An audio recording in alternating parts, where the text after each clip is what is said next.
religiões já trabalhavam no indivíduo, desde o final da sua infância e início da sua adolescência, uma profunda mudança de personalidade.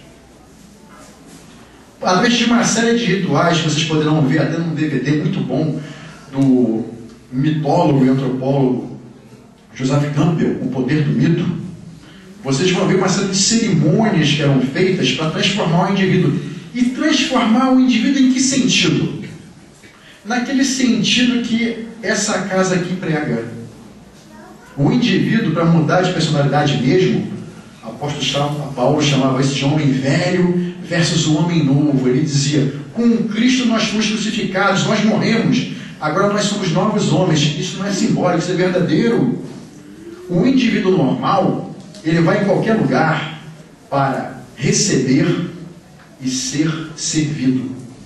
Essa personalidade atrai doenças.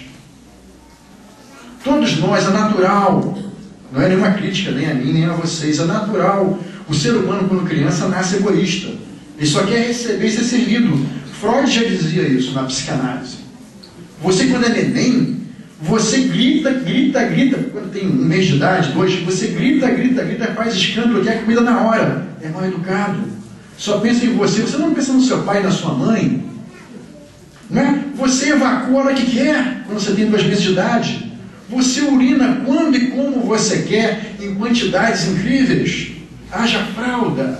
Então nós nascemos egoístas. E o ritual iniciático do xamanismo, das tribos, dos pajés, dos xamãs, dos médiums, era transformar aquele indivíduo de um indivíduo que só quer ser servido, só quer receber, num indivíduo que vai passar a doar, que vai passar a servir. Porque quando você muda a sua personalidade, principalmente nesse sentido, de aprender a se dar, a se doar e a servir, finalmente você começa a entrar em cura. Cura dos afetos, cura das emoções, cura financeira, cura física, cura emocional.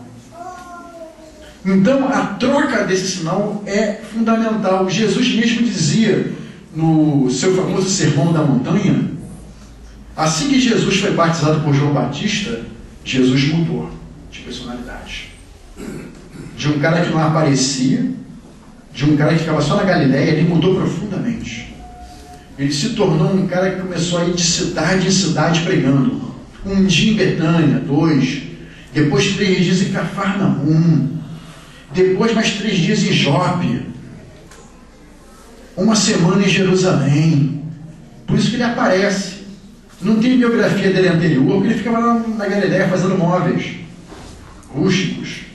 Mas quando ele foi batizado por João Batista, ele mudou. Ele começou a ser um homem que servia a todos profundamente, que se doava. Isso marcou a história. Então, na tradição xamânica, você passava por iniciações desde a infância para se tornar aquele que serve, aquele que doa, e não aquele que só quer receber.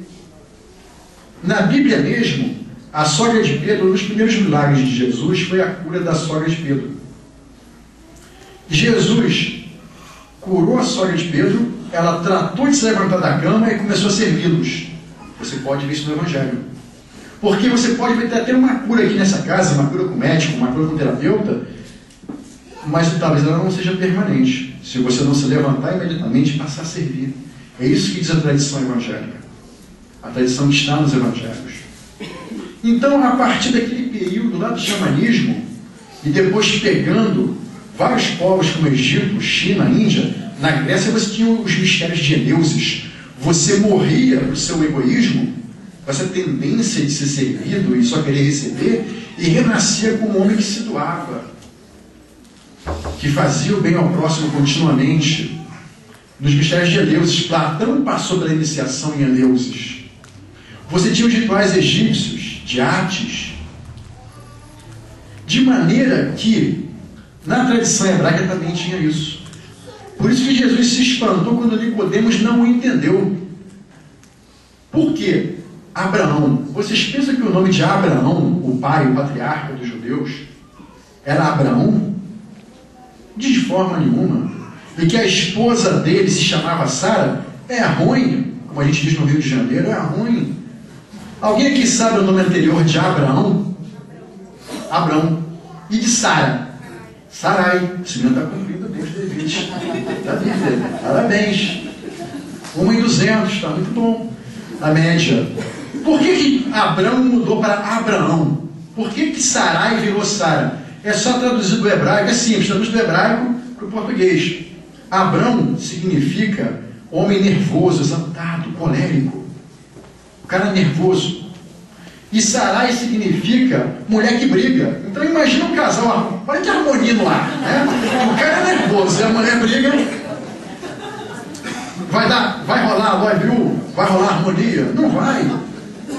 Agora, Abraão, olha só, Abraão, pai de uma grande multidão. Abraão era rico em todos os sentidos. Abraão foi o primeiro milionário da Bíblia. Tinha boi à vontade, tinha camelo. Abraão tinha uma transportadora. Camelo era Itapemirim da época. Está na Bíblia, Gênesis capítulo 13, para a gente matar a cobra e mostrar a cobra morta. Porque mostrar o pau acaba para ter fugido, né? A psicologia tem que ter um pouco mais de lógica nos ditados. Você mata a cobra e mostra a cobra morta. Aqui, ó, Gênesis capítulo 13.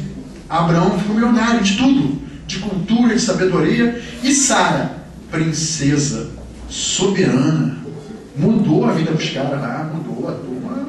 Começou a ter ar-condicionado nas tendas, servos, outra história. De formas que também Jacó, que foi neto de Abraão, né? Neto de Abraão. Jacó, qual foi o nome que ele ganhou? Aquela ali não vale, ela conhece muito a Bíblia. Vamos ver outro. Depois ela responde. Alguém aqui sabe qual foi o novo nome de Jacó? Quando ele mudou? Porque o Jacó era um canalha, não valia para nada, né? Ele roubou, tanto é que ele queria receber, queria ganhar, ele roubou a primogenitura, ele não matou ninguém, mas ele roubou a primogenitura de Esaú, seu irmão, fingiu que era Esaú. Esaú era peludo, né? E o Jacó era lisinho, ele colocou uma pele cheia de pelo para o pai Isaac, né? Abençoá-lo, o pai dele, Isaac, filho de Abraão. Ele abençoou e roubou a primogenitura, era um canalha, safado, ladrão. Não é? Quem aqui sabe o novo nome iniciático quando Jacó morreu? E a nossa amiga, nem a nossa amiga sabe. Israel. Israel não é nome de povo, é nome próprio. Jacó se encontrou com um anjo na escuridão no meio do deserto, lutou com o homem até de a madrugada toda, venceu o anjo falou, olha, você foi iniciado, de agora em diante seu nome não mais será Jacó, vai ser Israel. Nem eu vou dizer o nome inicial, o que significa Israel, vocês vão procurar um pouco para ficar curiosos, né? A boa parte tem que dar uma curiosidade, senão fica tudo muito no mole. Virou Israel. Israel teve 12 filhos, daí as 12 tribos de Israel, que depois virou o povo de Israel. Mas Jesus de Nazaré virou Jesus o Cristo. E aí apareceu na história. O apóstolo Paulo não tinha o nome de Paulo, era Saulo. Pedro não era Pedro. Pedro significa firmeza. Quem deu esse nome iniciático para Simão? O nome do caboclo era Simão. Simão. Jesus chegou para Simão e falou assim, Simão, de hoje em diante, você está iniciado, seu nome vai ser pedra, firmeza. Dessa história do que eu quero te falar, né? Sentir firmeza. Pedro era firmeza. De vez em quando Pedro vacilava, aí Jesus chamava ele de Simão. Ô, Simão, o galo vai cantar e tu vai me negar, Simão. Olha só. Não é assim. Quando Pedro estava vacilando, mas Jesus amava Pedro.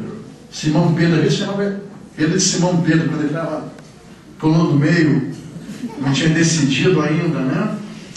De formas que, na tradição hebraica, é possível, sim, você mudar de personalidade. Uma coisa que na psicologia clínica nós não imaginávamos. Achávamos que só os casos doentios tinham alteração da personalidade. Mas há essa possibilidade, que o Dr. Bennett Brown avergou.